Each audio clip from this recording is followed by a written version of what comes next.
Hey, just a real short update, everything that's going on here in the shop. Here is the Lt1 getting ready to go have the intake welded tomorrow morning. I'm taking the whole engine because of what we're actually doing here. The bolts, I've made these spacers to change the angle of the bolts for this intake. This is an older small block Chevy intake that we've made to fit on an Lt1 head. So while that's going on, we have the ls3 getting a bunch of work done. One of the things that's going on with it is the main caps are being doweled. It's being line honed, honed 5000s for the new pistons coming in, and it should be back here after, I don't know, probably after the first of the year. And then we'll start ordering a few parts. Bearings, we don't know what bearings we need yet because of the condition of the crankshaft. So things like that. Show you something else here. Get off the truck. Can't have anything nice around here. This engine, I'm probably going to get online and go ahead and order a couple pistons for it. This is the one that I burn up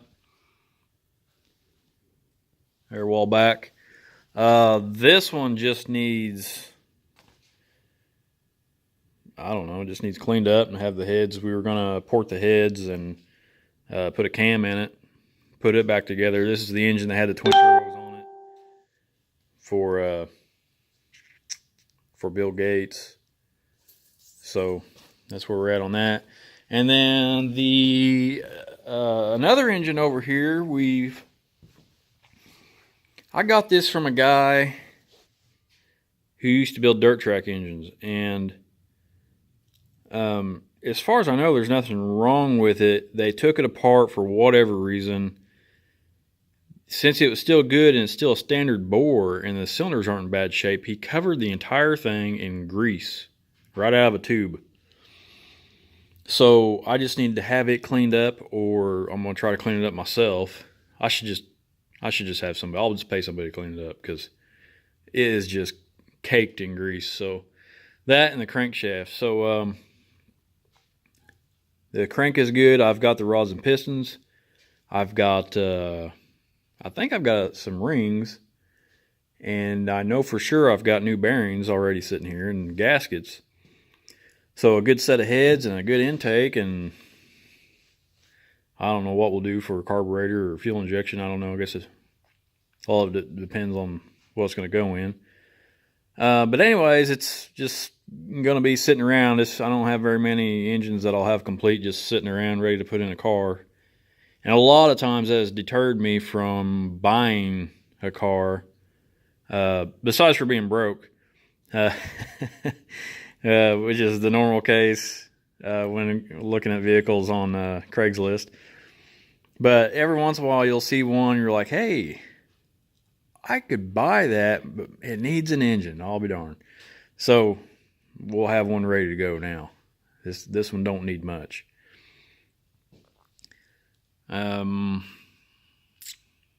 Old truck, not getting any attention. I just haven't had time to mess with it. I wanted to throw the laptop on and do some tuning on it first before I made any big changes to it.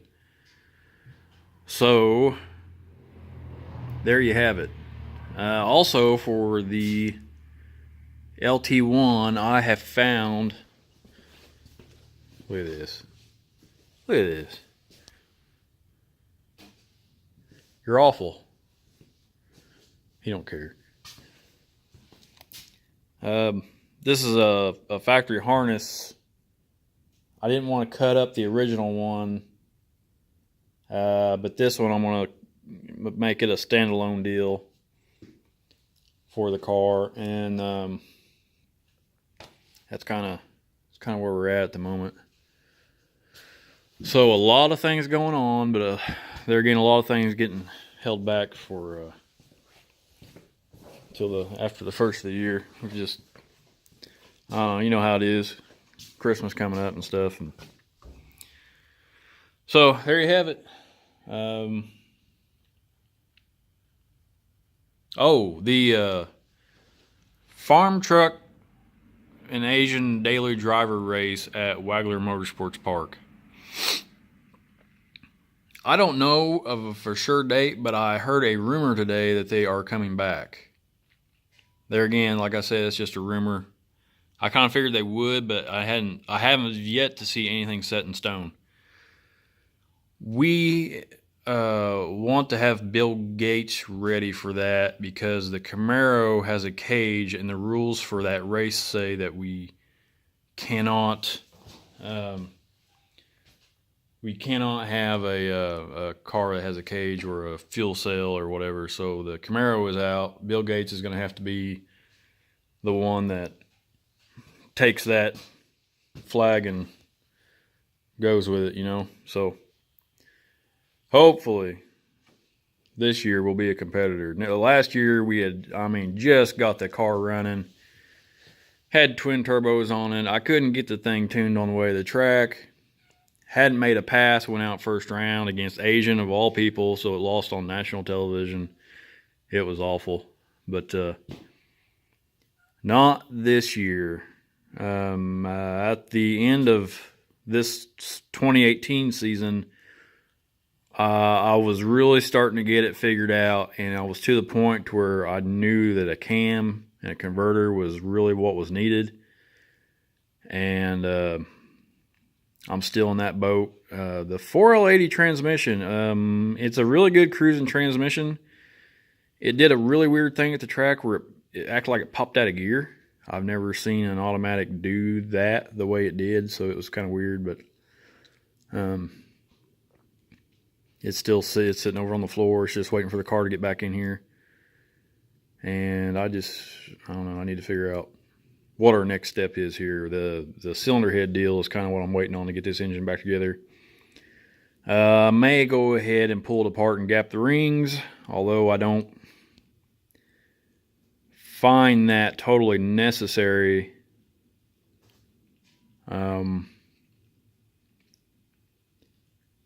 But this engine does have 250,000 miles on it. Maybe it might be good to go ahead and take it apart, clean it up, paint it, put it back together. All right, enough rambling. For those interested in the Chevelle, 69 Chevelle, sitting outside, that looks like somebody pulled it out of the bottom of an ocean. It's still sitting outside. That thing is killing me. I really want to get it in here and get the engine out of it. But first of all, as soon as this engine comes back and I get it unloaded from the truck, I have another truck, my 89 Chevy, has to come in here. I'm putting different leaf springs on the back and new U-bolts and rewiring the back end and getting that truck ready for just towing, basically. I'm going to look for another car trailer, which I say this a lot, and I tend to act like I don't need a car trailer, and I just drive my junk to the track. But man, after blowing out a couple rear ends in Evan's car and breaking a piston in mine years ago, and gosh, I hate borrowing car trailers. And although I really like the idea of driving my junk to the track and just showing that I can, I really would like to have one just on standby. But you know how it goes. It's all money, and money grows on trees, and I keep mowing mine over or something. I don't know. What do you think of all them shelves? I finally got all this junk off the floor, and I just got to building shelves and just kept going, and so maybe it's finally getting to look like I can work in here again for a little bit. All right, enough rambling. I'll get out of here. Cats are wanting out, so guess it's time to go in.